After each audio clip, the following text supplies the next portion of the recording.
নমস্কাৰ বন্ধুসকল, মই আপোনালোক সকলোকে মোৰ চেনেললৈ স্বাগত জনাইছোঁ। বন্ধুসকল, আজি মই আপোনালোকে যদি কিবা জব কৰি আছে, গভৰ্ণমেণ্টেই হওক বা প্ৰাইভেটেই হওক, সেই ক্ষেত্ৰত আপোনালোকৰ যদি কিবা প্ৰমোচনৰ ক্ষেত্ৰত সমস্যা হৈছে, সেই প্ৰমোচনৰ সমস্যা দূৰ কৰাৰ উপায় সম্পৰ্কে আলোচনা কৰিবলৈ আগবাঢ়িছোঁ। বন্ধুসকল, বহুকেইজন ব্যক্তিয়ে তেওঁলোকৰ এই সমস্যাটোৰ সম্পৰ্কে মোক জনাইছিলে আৰু তাৰে এটা ভিডিঅ' প্ৰস্তুত কৰিবলৈ মোক অনুৰোধ কৰিছিলে। তেওঁলোকৰ সেই অনুৰোধ ৰক্ষা কৰি আজি মই প্ৰমোচনৰ উপায় সম্পৰ্কে ক'বলৈ আগবাঢ়িছোঁ। বন্ধুসকল, যেতিয়া কোনো ব্যক্তিয়ে চৰকাৰী চাকৰি কৰে বা প্ৰাইভেট কোম্পানীত কাম কৰে বা প্ৰাইভেট ছেক্টৰত কাম কৰে, তেওঁলোকে কৰ্ম অনুসৰি প্ৰমোচন লাভ কৰে। কিন্তু কেতিয়াবা কিবা কাৰণত তেওঁলোকৰ প্ৰমোচন ক'ৰবাত বাধিত হৈ যায়। কোনো ওপৰৱালা অফিচাৰে আপোনাক ভাল চকুৰে নোচোৱাৰ কাৰণে কেতিয়াবা আপোনাৰ প্ৰমোচনবিলাক হোল্ড কৰি ৰাখি দিয়ে, যাৰ কাৰণে আপোনালোকৰ ফাইনেন্সিয়েলি সমস্যা হয় বা আপোনাৰ কাম কৰিবলৈ মন নোযোৱা পৰ্যন্ত হৈ যায়। বন্ধুসকল, এই ক্ষেত্ৰত আমি কি উপায় কৰিব পাৰোঁ? বন্ধুসকল, প্ৰমোচনৰ ক্ষেত্ৰত হওক বা চাকৰি লাভৰ ক্ষেত্ৰত হওক, এই ক্ষেত্ৰত সকলোতকৈ বেছি প্ৰভাৱিত কৰা গ্ৰহটো হৈছে সূৰ্য। কিয়নো সূৰ্য গভৰ্ণমেণ্টৰ কাৰক বুলি কোৱা হৈছে, এডমিনিষ্ট্ৰেশ্যনৰ কাৰক বুলি কোৱা হৈছে। গতিকে আমি প্ৰমোচনৰ কাৰণে সূৰ্যদেৱক সন্তুষ্ট কৰিব লাগে।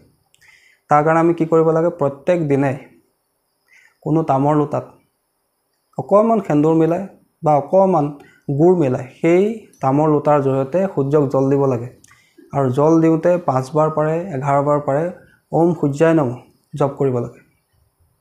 বন্ধুসকল, দ্বিতীয়তে, যদি আপুনি প্ৰমোচন বিচাৰিছে কিন্তু প্ৰমোচন হোৱা নাই আপোনাৰ, তেন্তে কণ্টিনিউ 43 দিন যেতিয়া আপুনি অফিচলৈ যাব, আপোনাৰ লগত কেঁচা চফগুটি, যিটো গ্ৰীণ কালাৰ চফগুটি পোৱা যায়, সেই চফগুটি আপুনি লগত লৈ যাব। লগত লৈ গৈ সেই অফিচটো যিটো মেইন এণ্ট্ৰি আছে, তাত প্ৰৱেশ কৰাৰ লগে লগে জেপৰ পৰা আপুনি সেই যি গ্ৰীণ চফগুটি আছে সেইখিনি তাত পেলাই দিব। এইদৰে আপোনালোকে কণ্টিনিউ 43 দিন এই প্ৰয়োগটো কৰিব। মাজত যদি আপোনালোকৰ 2 এদিন গেপ হয়, সেইকেইদিন আপোনালোকে বাদ দি 43 দিন কমপ্লিট কৰি ল'ব। ধৰি লওক মাজত যদি দেওবাৰ পৰিছে, ছেকেণ্ড ছেটাৰডে পৰিছে, ফ'ৰ্থ ছেটাৰডে পৰিছে, তেন্তে আপোনালোকে সেইকেইটা দিন পিছত আপোনালোকে এড কৰি পেলাই 43 দিন সম্পূৰ্ণ কৰি ল'ব। অৰ্থাৎ আপোনালোকে 43 দিন কণ্টিনিউ এই কামটো কৰিব। তাৰোপৰি আপোনালোকে প্ৰমোচনৰ কাৰণে এটা সহজ তান্ত্ৰিক প্ৰয়োগো কৰিব পাৰে। কি কৰিব লাগে বন্ধুসকল? মই আপোনালোকক স্ক্ৰীনত এটা যন্ত্ৰ দিছোঁ।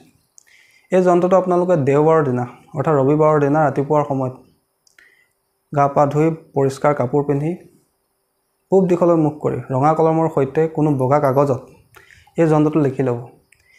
লেখাৰ পিছত তাৰ তলতে আপোনাৰ নিজৰ নামটো লিখিব আৰু লগত আপোনাৰ নিজৰ দেউতাৰ নামটো লিখিব। লিখি এই যন্ত্ৰটো লেমিনেট কৰি ল'ব যাতে কাগজখন ফাটি চিটি নাযায়। তাৰপিছতে এই কাগজখন আপুনি যেতিয়া অফিচলৈ যাব, আপোনাৰ নিজৰ পকেটত ৰাখি অফিচত প্ৰৱেশ কৰিব আৰু নিজৰ আগ পকেটত ৰাখি সদায় আপুনি অফিচলৈ এই যন্ত্ৰভাগ লৈ যাব।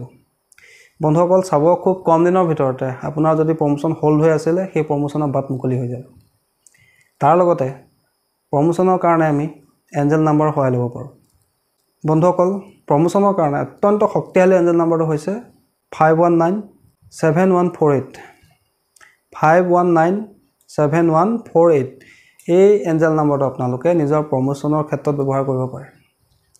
তাৰোপৰি মই আৰু এটা এঞ্জেল নাম্বাৰ আপোনালোকক দি দিছোঁ, যি আপোনাক প্ৰমোচনৰ ক্ষেত্ৰত সহায় কৰিব। সেইটো এঞ্জেল নাম্বাৰ হৈছে 7411388691। এই এঞ্জেল নাম্বাৰ দুইটা আপোনালোকে প্ৰত্যেক দিনে গ্ৰীণ পেন লৈ নিজৰ বাওঁ হাতত লিখিব লাগে। এই এঞ্জেল নাম্বাৰটো আপুনি আপোনাৰ পানী খোৱা বটলৰ ওপৰত লিখি ল'ব লাগে। ডেইলি তাৰে ভিতৰত যিকোনো এটা এঞ্জেল নাম্বাৰ আপুনি মনে মনে জপ কৰিব লাগে, যেতিয়াই সময় পায়। 5 মিনিট পাৰে, 10 মিনিট পাৰে।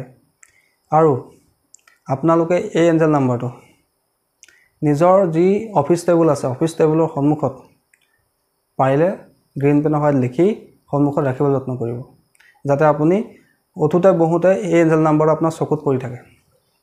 বন্ধুসকল, এই প্ৰয়োগ কৰিলেও খুব কম দিনৰ ভিতৰতে, যদি আপোনাৰ কিবা প্ৰমোচনৰ ক্ষেত্ৰত সমস্যা আছে, বহুত দিন আপোনাৰ প্ৰমোচন হোৱা নাই, কিবা কাৰণে আপোনাৰ ওপৰৱালা অফিচাৰে আপোনাৰ প্ৰমোচন হোল্ড কৰি ৰাখিছে, তেন্তে আপোনালোকে মই কোৱাৰ ভিতৰত যিকোনো এটা উপায় কৰিব পাৰে।